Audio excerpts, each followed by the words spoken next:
तो नमस्कार, मैं रिपोर्टर राहुल आंधी आपके साथ में मौजूद हैं महाकुंभ प्रयागराज पर। लगातार आप देख ही रहे 144 वर्षों के बाद ये महाकुंभ आ रहा है और पूर्ण कुंभ है। इसके बाद से जो श्रद्धालु हैं वो चाहे देश में हो या विदेशों में हो, जिनको भी सनातन से प्रेम है या इस कुंभ में और इस संस्कृति से लगाव है, वह लोग कोशिश कर रहे हैं कि किसी भी प्रकार से हम इस कुंभ में अपनी सहभागिता कर सकें। इसी के चलते तमाम सारे लोग हैं जो अपनों ने अपना टेंट लगा रखा है। कई लोगों का प्रयास होगा 10 दिन रुकें, 15 दिन रुकें या पूरे 40 दिन का कल्पवास करें। हालांकि हमारे साथ कुछ लोग जुड़े हुए हैं, हम इनसे भी बातचीत करेंगे, जानेंगे कि इनका कुंभ में आने का मकसद क्या है, उद्देश्य क्या है। तमाम सारे लोग तो इसलिए भी आ रहे हैं कि हमारे साथ कुछ पुण्य जुड़ जाए हमारे साथ। कुछ लोग हैं जिनको ये लगता है कि हमारे जीवन में तमाम पाप हुए होंगे तो शायद उनका कुछ क्षरण हो जाए। पर इन सब मामलों पर इनका क्या मानना है, या गलती करने के बाद सजा मिलेगी या नहीं? फिलहाल तो आप ये सर कुंभ में हैं लगातार, क्या नाम हुआ आपका? वेद प्रकाश गुप्ता मेरा नाम है। कल और से महापर्व चालू होगा, कल से प्रथम शाही स्नान है, कल रात 12 बजे से लग जाएगा। तो इसके पहले की जो तैयारियां हैं आप कैसे देख रहे हैं, और यहाँ कितने दिनों से आप लोगों का पहले से वास है? हम लोगों का यहाँ पर से लगातार हम लोग 15 दिन से यहाँ पर आ जा रहे हैं, और अपना ये आर्य समाज बिनकी का जो यहाँ पर हम लोगों ने वो लगाया है, यहाँ अपना स्थान बनाया है, कैंप लगाया है। उस पर हम लोगों का कल से यज्ञ वगैरह और सारी चीज़ें चालू हो गई। यहाँ पर आस पास तमाम सारी आर्य समाज के वो लगे हुए हैं, रुकने के स्थान बने हुए हैं।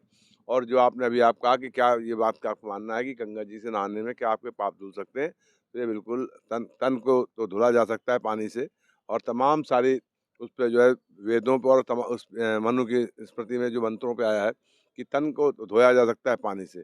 मन की शुद्धता जो है वो यहाँ पर सत्संग करने से और लोगों से मिल जो संत महात्मा हैं उनसे मिलने पर ही प्राप्त होगी। यही हम लोगों का मानना है। मतलब सीधे तौर पे आप कह रहे हैं कि जो तन की गंदगी जो है गंगा में या जमुना में या घर के बाल्टी के पानी से साफ किया जा सकता है, लेकिन विचारों की गंदगी साधु संतों की संगत से ही ठीक हो सकती है। क्या आप भी ज्ञान मानते से हैं इस चीज प्राप्त को? होगी। तो है, ये तो शाश्वत सत्य है ये कि मन मन का जो संबंध है हम्म।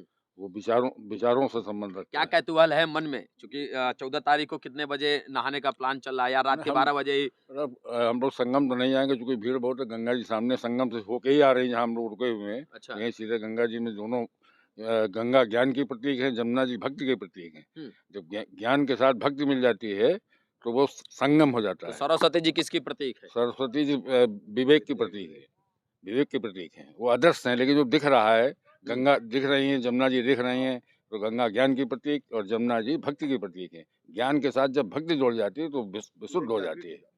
क्या हाँ। बात है, क्या नाम हुआ जी आपका? उमेश सोनी। उमेश जी, क्या जी। लगता है क्या उद्देश्य क्या है आने का? उद्देश्य यही यहाँ संतों का समागम है। हम्म। संत समागम के बीच में रहना, आत्म शांति, और इसके लिए सब मतलब जो है धर्म और ये मतलब सनातन की ऐसा तो नहीं है कि तन आपका यहीं हो, मन आपका बार बार घर की तरफ जा रहा हो कि क्या चल रहा होगा जब वहाँ? यहाँ आता है आदमी खाली हाथ इस दुनिया में आया है, खाली हाथ जाना है। और सब लोगों को जो जहाँ आता है तो उसको वहीं दाना पानी जब तक लिखा है तब जानते तक थे यहाँ। ये बात सभी लोग हैं कि खाली हाथ आए खाली हाथ जाएंगे, पर लोग इस पर पालन नहीं कर पाते। पूरे जीवन संघर्ष रहता है कुछ प्राप्त करने का। कहाँ से आए हुए हैं आप जी? कलकत्ता से आया हूँ। कलकत्ता में कहाँ से? बैराकपुर से। बैराकपुर से। क्या मतलब कितने दिन पहले आप आए हुए हैं यहाँ? आज ही आया हूँ शाम में। कहाँ ठहरे हुए हैं? ये लगभग पीछे ट्रेन में है। अच्छा, यहाँ पीछे। यहाँ यहीं पे आया था, देख रहे थे इसलिए आया हूँ। क्या इधर। देखा सुना? पहली बार आए हैं या इसके पहले भी आए हुए हैं? नहीं, पहले बार आया हूँ। पहली बार आए हुए हैं। हाँ, मतलब पहला और जो कुंभ जो लगते रहे या कुंभ का आयोजन होता कुंभ रहा? में जो एक बार था ना गंगा सागर में, कलकत्ता में, गंगा सागर में जो होता है ना। कलकत्ता में कहाँ कुंभ लगता है? कुंभ तो 4 जगह लगता है हाँ, भारत 4 में। जगह लगते हैं। गंगा हाँ। सागर में एक बार गए थे नहाने के लिए। अच्छा उसके जी। बाद ये सेकंड टाइम आया हूँ यहाँ से कुंभ में महाकुंभ। तो मेरा सो कुछ ऑफिस कॉलीग था, वो भी आए थे, तो उसके साथ मतलब चलो एक बार जाते हैं, देखते हैं क्या होता है। क्या देखा? देखिए, एक बात तो ये मन शुद्ध होगा तो सब कुछ शुद्ध है, ठीक है? और आपको ये घर का मान लीजिए अब जो आया है यहाँ पे तो किसके लिए आया है? संसार के लिए ही आया है ना। घर जो ठीक रहेगा, आप खुद ठीक रहेंगे तो संसार ठीक रहेंगे। आपको तो खुद ठीक रहना पड़ेगा पहले, ये बात तो सही है ना। आपको तो पहले खुद ठीक करना पड़ेगा आपको खुद को, तब तो आप घर ठीक कर पाएंगे ना, ये कुल बात मिला है। के मन चंगा तो कटौती में गंगा। संत ये रविदास जी की बात का काफी लोग चीजों को समझ रहे हैं, पर पालन कितना करेंगे, अपने जीवन में आत्मसात कितना करेंगे, ये बहुत जरूरी है। तो क्या नाम हुआ सर आपका? मेरा नाम रविंद्र पाल सिंह है। अरविंद पाल जी, लगातार देखा जा रहा है जो हमारे लोगों के शंकराचार्य माने जाते हैं, तो उन्होंने कहा है कि आप आर्य समाज से भी जुड़े हुए हैं ना, क्योंकि लगातार यहाँ कैंप आर्य समाज के ही हैं। तो आपको तो जाने आने की जरूरत है नहीं उतना ज्यादा उनके हिसाब से। मेरा जहाँ तक मानना है, तो जिसको आज हम हिंदू कहते हैं, मैं भी हिंदू हैं, आप भी हिंदू हैं, सभी हिंदू हैं, सनातनी हैं और सनातन ही आर्य है। आर्य कोई आसमान से टपकी चीज़ या कोई नवीनतम चीज़ या पुरातन चीज़ नहीं है।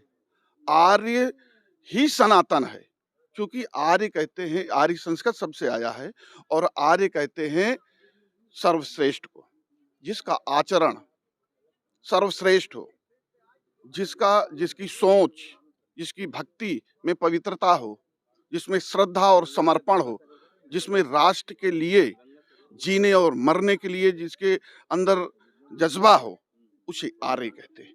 हमारे जितने ऋषि मुनि, राम और कृष्ण से लेकर के महर्षि दयानंद सरस्वती तक, सबको सभी शास्त्रों में कहीं भी हिंदू शब्द नहीं है, हर जगह आर्य है और आर्य के बाद ही हमें हिंदू कहा गया है। हिंदू हमारी संस्कृति है। तो अविमुक्तेश्वर जो हैं उनके बयान के बाद फिर क्या लगता है, भावनाएं आपके हाथ हुई या लगता है कि चलो ठीक है कह दिया तो कह दिया?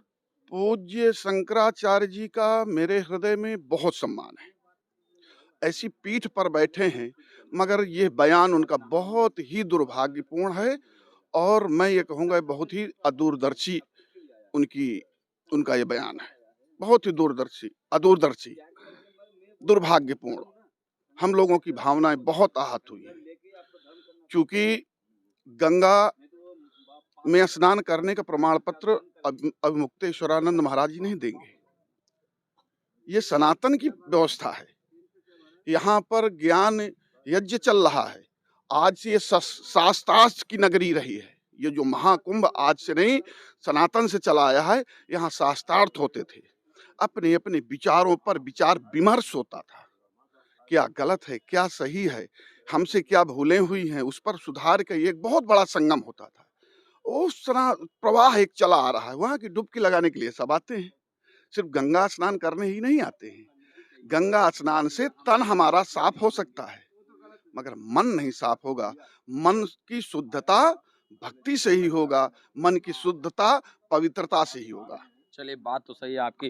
तो प्यारे दोस्तों, हमारे साथ बात कर रविंद्र पाल जी, तमाम सारे लोगों से हमने बातचीत की, लेकिन एक खास तौर पे देखा गया कि जो संत महात्मा या आजकल जो कथावाचक हैं, इनके किसी भी प्रकार के कोई भी बयान हो, अगर गलत बयान है तो लोग उनका विरोध से ज्यादा उनका सम्मान पहले बताएंगे, बहुत सम्मान करते हैं। दरअसल समस्या इस बात की, जब तक लोग खुले मन से सच का साथ नहीं देंगे और गलत का उतने ही खुले मन से विरोध नहीं करेंगे, तब तक अपने मुंह से सनातन संस्कृत के बारे में आप कुछ भी बोलते रहिए, लोग उसको एक पक्ष, दोनों पक्ष तैयार हो जाएंगे, एक मानने वाला और एक ना मानने वाला।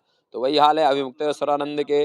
जैसे कि इन्होंने कहा कि उनके बयान से आहत हैं, पर ये उनका विरोध नहीं कर पा रहे हैं। उनके इस गलत बयानबाजी का उतने जितने इसके पहले जब अगर किसी बयान से आप सहमत रहे हैं, जितने समर्थन के साथ, जितनी ताकत से आपने उनका समर्थन किया, अगर आप उतनी ही ताकत से उनका विरोध करेंगे तो शायद उनको अगले बार अपने मुख से कुछ बोलने से पहले विचार करने की आवश्यकता पड़ेगी। वीडियो जर्नलिस्ट लोकोस के साथ मैं राहुल, आंधी एक्सप्रेस, धन्यवाद।